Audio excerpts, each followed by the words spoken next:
Seorang pria yang baru saja menyelesaikan pekerjaan di sawah tanpa sengaja menemukan seekor anak tikus. Dari situlah muncul niat besar untuk mencoba menyelamatkannya, meski belum tahu apakah hewan sekecil itu bisa bertahan hidup. Saat berada di genggaman tangan, hewan mungil tersebut terus bergerak. Pria itu segera menyiapkan sedikit makanan menggunakan sumpit.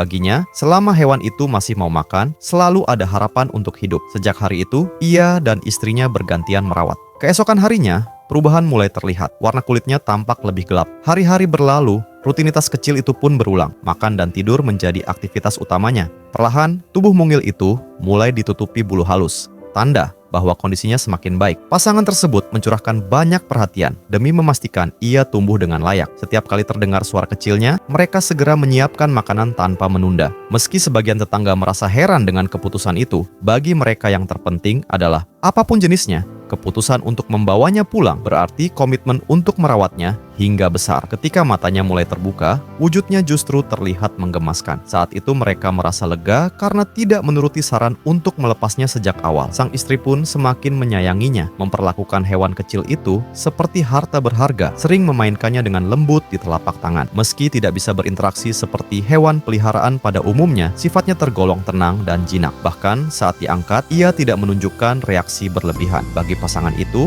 kehadirannya menjadi pelepas lelah. Sepulang kerja, rasa penat seolah menghilang hanya dengan melihatnya. Mereka bahkan membelikannya berbagai pakaian kecil. Dengan sedikit sentuhan, tampilannya terlihat semakin menggemaskan. Seiring waktu, ketergantungannya pada pasangan itu pun semakin kuat. Saat tidak mencium aroma yang familiar, ia akan diam di tempat sambil mengeluarkan suara lirih. Namun, ada satu sifat yang sangat menonjol, selera makannya. Setiap kali mencium aroma makanan, ia akan berusaha mendekat untuk mencicipi. Setelah kenyang, ia kembali ke tempatnya, diam sejenak lalu tertidur. Ia tampak menyukai kebebasan karena setiap kali berada di ruang terbatas, ekspresinya berubah murung. Kecintaannya pada makanan membuat tubuhnya semakin berisi. Hampir sepanjang hari dihabiskan untuk makan, kecuali saat tidur. Hingga akhirnya, tubuhnya terlihat semakin berat, bahkan berjalan pun tampak tidak lagi leluasa. Melihat kondisi tersebut, pasangan itu mulai bimbang haruskah mereka terus merawatnya seperti ini, atau mencari pilihan terbaik demi kesejahteraannya. Kalau kalian di posisi mereka, apakah kalian tetap merawatnya?